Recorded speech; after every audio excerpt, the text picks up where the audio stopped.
Whiskey Tango Foxtrot, clear for departure, runway 27 right. Alrighty guys, thanks for tuning in Deuce's Wild channel. Being the flight of the MiG-29, I just did a flight with my Mirage 2000, so now we're on to the MiG-29. Get my hat cam set up here. And another one of my favorite fun flying little jets. This one's a little bit trickier to land, but not too bad. Not as bad as the F5 Tiger, but it definitely has to come in nice and high alpha and all that good stuff.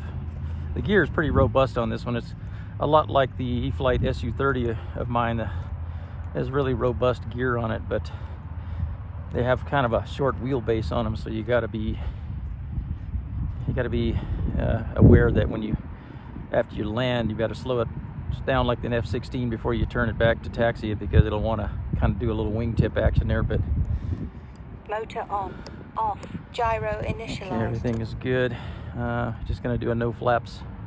I pretty much don't even use flaps on this jet, even though it has it. My Su-30 doesn't, but it doesn't really need it. So anyway, here we go with a beautiful Arrows MiG-29, and I don't know if you can see, but she looks like she's squatting in the ass end. That's because I've shortened this, softened the springs actually, to give it that higher angle of attack to help it rotate better. I had a problem getting this jet to rotate when I first got it. The same thing with my Su-30, and I believe it's because it sits a little too flat. Plus, this AstroTurf, as nice as it is, and the compliments that I've got on it, it's still draggy. It's still draggy like natural grass, so it does prevent maximum rollout speed. So anyway, without further ado, here we go. Let's get this thing launched. And this jet does fly heavy, even though it's a smaller jet. It does fly heavy. In case you're wondering, it's not really fast. It's got a good scale speed and it flies really nice and stable, but don't expect it to be a bullet.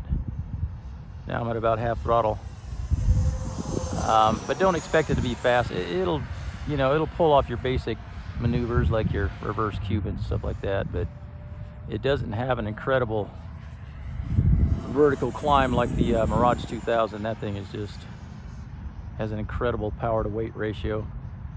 But for what this is, it's a really nice jet. It has a beautiful presence in the air, and I'm just cruising around half throttle there, guys. I have a gentle breeze at about 3 to 5 miles an hour out of the east.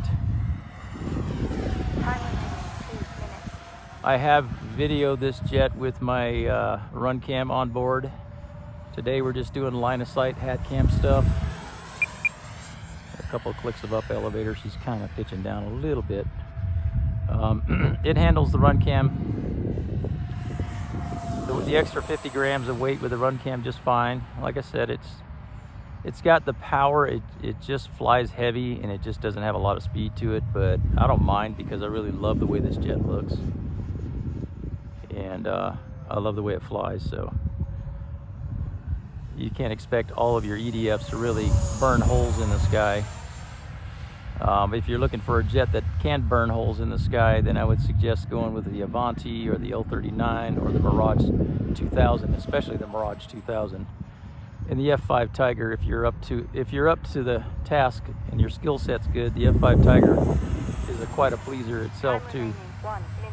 But if you're looking for just a really good scale, fun flying stable jet, let's go ahead and drop our gear down. Then this little MiG-29 is a nice one.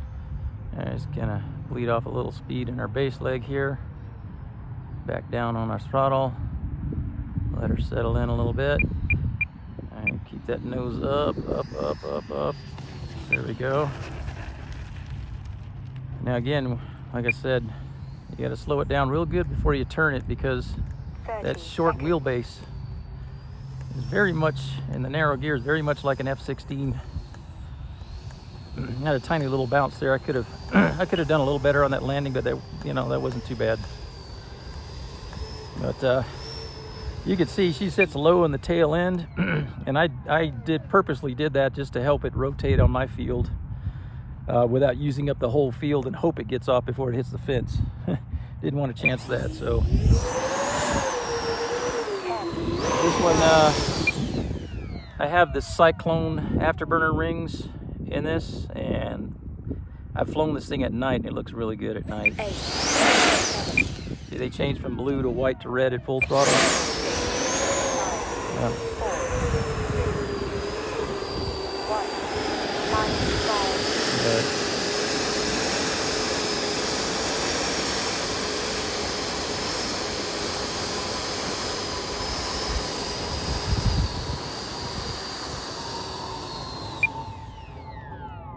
And there you have it, guys. The lovely Arrows MiG-29 twin 64mm, all bone stock except for the rear main gear spring mod. And I'm running HRB 6S 3300 mAh 60C packs, which it absolutely loves because they're nice and lightweight, and I still get a solid 3 minutes out of it. And there you have it, guys. Thanks for tuning in. Deuces Wild with the beautiful Arrows MiG-29. Peace. Alrighty, guys. About to do flight number 2 of the day with the lovely Arrows MiG-29 twin 64. It's got massive elevator throw. Same with my Su-30 as well. And let's see, double check. Off. Gyro initialized. Turn my gains up a little bit. Alrighty, we're good to go. Walk out to the center of the field. I'm not one of those guys that likes to stand behind his plane and then try to guess its rollout speed before I pull back pressure. I actually like to walk out and watch it roll past me so that by the time it hits right here in front of me, I can see its rollout speed and not pull back pressure too early and cause a tip stall. Today, I'm being lazy. I'm not doing any, I didn't bring my run cam, so I'm just doing line of sight hat cam videoing. Usually when I do a combination of line of sight and onboard flight videos, I like to get like 4 or 5, maybe 6 different camera angle perspectives and then splice them all into one video. But today I've just been enjoying my flights. So when I upload these videos, they're just gonna be my lazy narrating line of sight stuff. But when I'm feeling extra motivated, I'll give more content to the flight footage. But today, like I said, we're just enjoying our flight. So here we go. Without further ado, Motor on. let's get her up. Turn it this way a little bit, and there we go. Stay away from the little ponds. Right about there, pull back pressure. But I can better see my rollout speed when I'm not behind the jet, and I'm actually letting it build up speed and come across my field of view. That just helps me better determine the rotation speed of it. Half throttle pass, or basically a third throttle actually.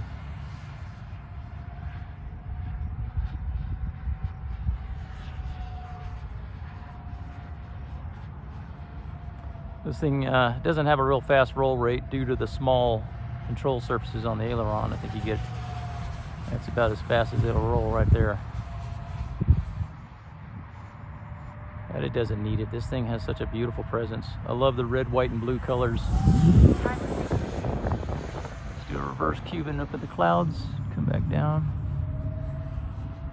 And buzz the tower a little bit.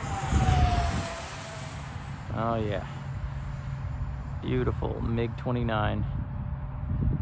This plane, I love the profile of it, top and bottom.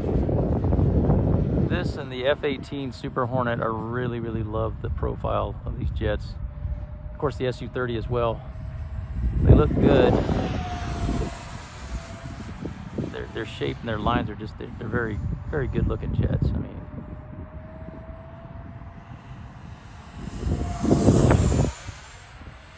very good looking jets. Aesthetically pleasing to the eye, if you will, right? Eye candy? I don't know. Call it what you want. You got to use quite a bit of down elevator on this jet when inverted. That's due to the fact that it's neutral in its upright position. Neutral elevator is quite a bit up just to keep it flying flat. So you're actually kind of compensating for that. So we go ahead and bring her in. You kind of have to overcompensate a little bit for it. All right, let's see if we can't get a nicer landing this time. There we go. That was more of a higher speed landing to make it a little smoother. And again, like I said in the first flight video, don't go too fast when you turn around, she'll wingtip on you. 30 seconds. But another great flying little jet.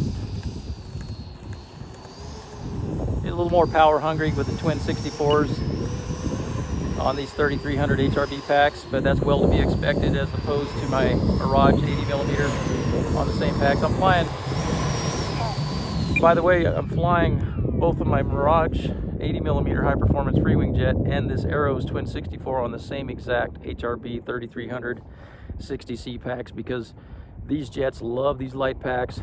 But surprisingly, I get 4 minutes flight time on the Mirage with the same packs, whereas I only get 3 minutes flight time on the MiG-29, and that's due to, you know, you're spinning 2 motors off 1 battery. That's well to be expected. 5, 4, 3, 2, 1. Time expired. It kind of gives you an idea of the power consumption difference, because most people probably think, oh, 80mm is going to eat more power, but it's only 1 motor versus 2 64s. So, but as far as efficiency wise goes, for a twin 64, that's not really that bad, to be honest with you. So 3 minutes is about all you're going to get on most jets anyway. So it's just how it is in this hobby, and most of you guys that have been flying a while know what I'm talking about. Anyway, we're going to sign out, quit yapping, just wild.